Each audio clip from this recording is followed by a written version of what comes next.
Dom Pedro II. Enquanto os vivos se reuniam em torno do monumento que o Brasil erigiu ao Patriarca da Independência, no Rio de Janeiro, os grandes mortos da pátria igualmente se colocavam entre os encarnados, aliando-se ao povo carioca nas suas comovedoras lembranças. Também acorri ao local da festa votiva dos brasileiros, acompanhado do meu amigo José Porfírio de Miranda, antigo milionário do Pará, que a borracha elevara às culminâncias da fortuna, conduzindo-o em seguida aos declives da miséria, nos seus caprichosos movimentos. Os vivos e mortos do Brasil se reuniam na mesma vibração afetiva das recordações suaves, enviando ao nobre organizador da vida política da nacionalidade um pensamento de amizade e de veneração. Antigo companheiro nosso, também no plano invisível, em plena via pública acercou-se de mim, exclamando: "Chegas um pouco tarde. José Bonifácio já não está presente, mas poderás ainda conseguir uma proveitosa entrevista para os teus leitores. Sabes quem saiu daqui neste momento?" "Quem?" pergunto eu, na minha fome de notícias. "O imperador." "De Pedro II?" "Ele mesmo." Após lembrar a grande figura do patriarca, dirigiu-se com alguns amigos para Petrópolis, a reavivar velhas lembranças. Em meu íntimo, havia um alvoroço de emoções.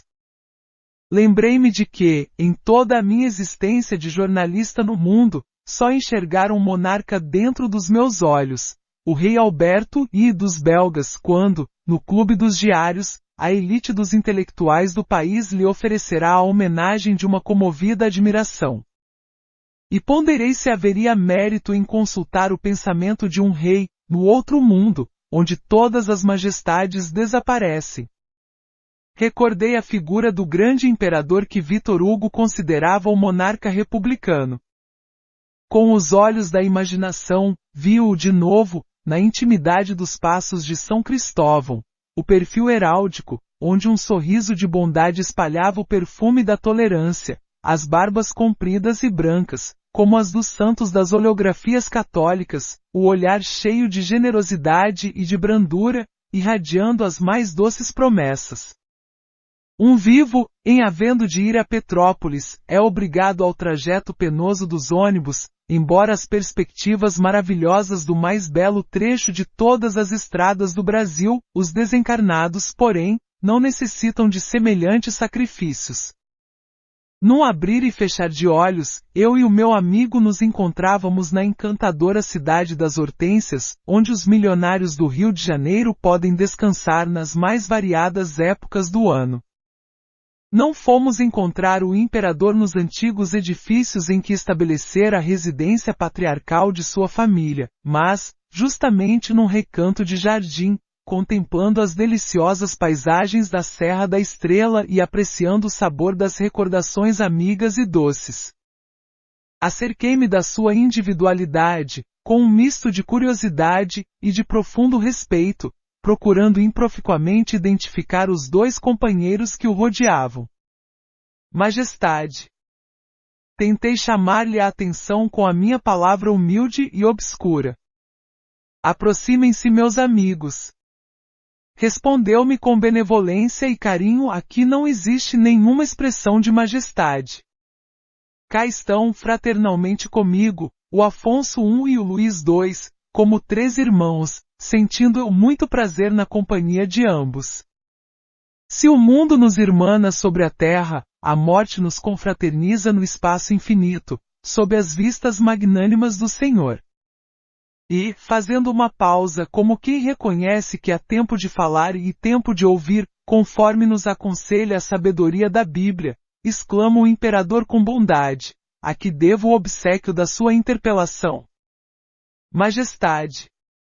Respondi, confundido com a sua delicadeza desejar acolher a sua opinião com respeito ao Brasil e aos brasileiros. Estamos no limiar do 50º de República, e seria interessante ouvir o vosso conselho paternal para os vivos de boa vontade. Que pensais destes 40 e tantos anos de novo regime? Minha palavra retrucou D. Pedro não pode ter a importância que a sua generosidade lhe atribui. Que poderia dizer do Brasil, senão que continuo a amá-lo com a mesma dedicação de todos os dias? Do plano invisível, para o mundo, prosseguimos no mesmo labor de construção da nacionalidade. As convenções políticas dos homens não atingem os espíritos desencarnados. O exílio termina sempre na sepultura, porque a única realidade é o amor, e o amor, eliminando todas as fronteiras, nos ligou para sempre ao torrão brasileiro. Não tenho direito de criticar a República mesmo porque todos os fenômenos políticos e sociais do nosso país tiveram os seus pródromos no mundo espiritual, considerando-se a missão do Brasil dentro do Evangelho. Apenas quero dizer que não só os republicanos, mas também nós os da monarquia, estávamos redondamente enganados. O erro da nossa visão, quando na Terra, foi supor no Brasil o mesmo espírito anglo-saxão que a Inglaterra legara aos norte-americanos. Eu também fui apaixonado pelo liberalismo, mas a verdade é que, em nossa terra, prevaleciam outros fatores mesológicos, e até agora, não temos sabido conciliar os interesses da nação com esses imperativos. A ausência de tradição nos elementos de nossa origem como povo estabeleceu uma descentralização de interesses, prejudicial ao bem coletivo do país. Para a formação nacional, não vieram da metrópole os espíritos mais cultos. Pesando de um lado, os africanos, revoltados com o cativeiro, e de outro, os índios, revoltados com a invasão do estrangeiro na terra que era propriedade deles, a balança da evolução geral ficou seriamente comprometida. Sentimentos excessivos de liberdade não nos permitiram um refinamento de educação política. Todos querem mandar e ninguém se sente na obrigação de obedecer. Quando no Império, possuíamos a autoridade centralizadora da coroa, prevalecendo sobre as ambições dos grupos partidários que povoavam os nossos 8 milhões de quilômetros quadrados, mas, quando os republicanos sentiram de perto o peso das responsabilidades que tomaram à sua conta, os espíritos mais educados reconheceram o desacerto das nossas concepções administrativas.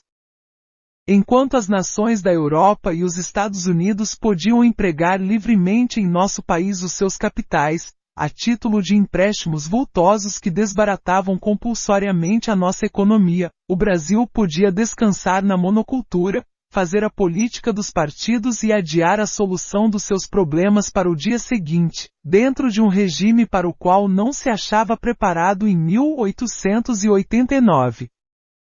Mas, quando se manifestou a crise mundial de 1929, todas as instituições políticas sofreram as mais amplas renovações, dentro dos movimentos revolucionários de 1930. Os capitais estrangeiros não puderam mais canalizar suas disponibilidades para a nossa terra, controlados pelos governos autárquicos dos tempos que correm, e o Brasil acordou para a sua própria realidade. Aliás, nós, os desencarnados, há muito tempo procuramos auxiliar os vivos na sua tarefa. Quer dizer que também tendes inspirado os labores dos estadistas brasileiros?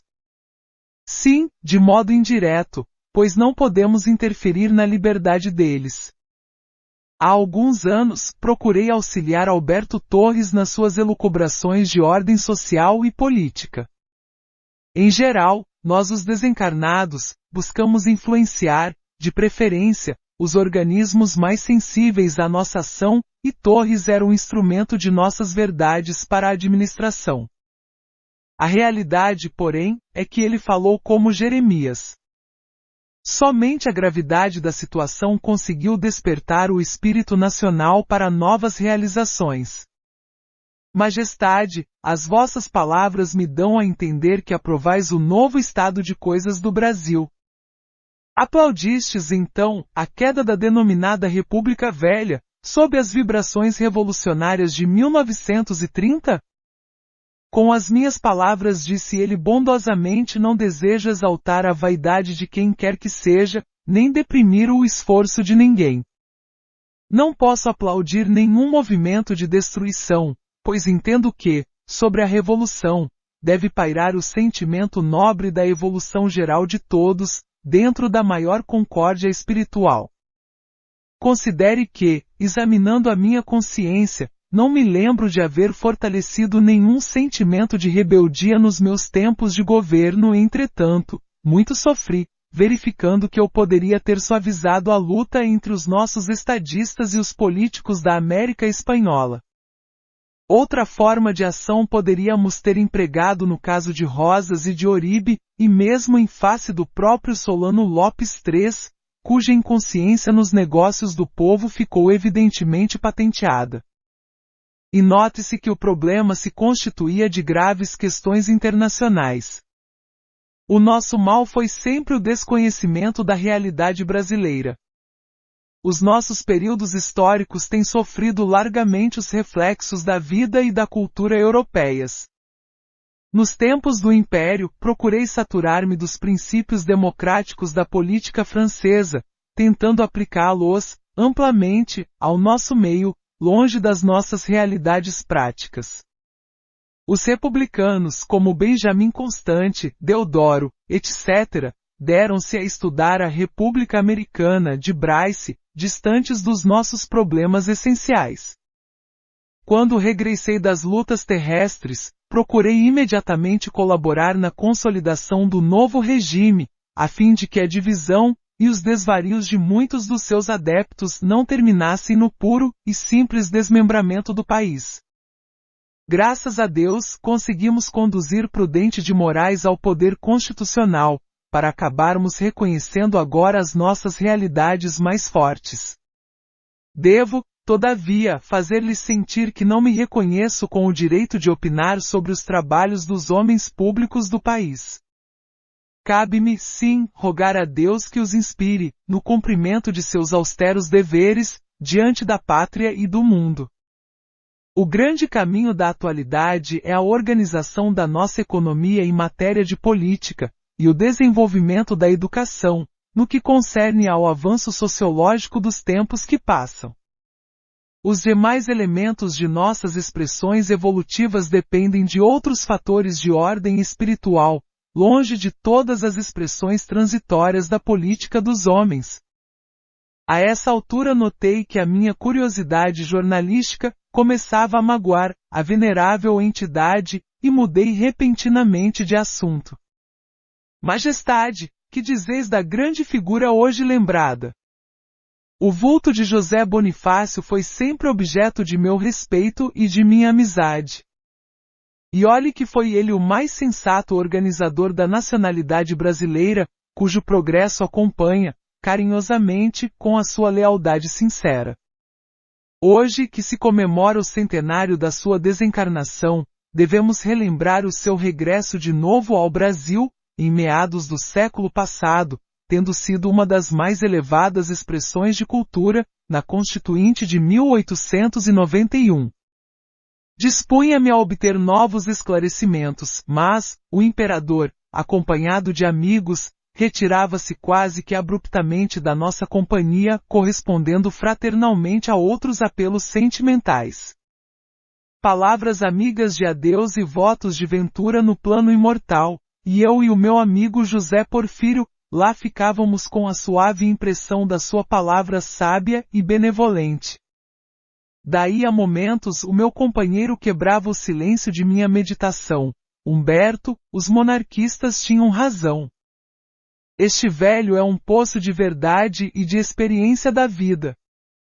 Você deve registrar esta entrevista, oferecendo aos vivos estas palavras quentes de conhecimento e de sabedoria.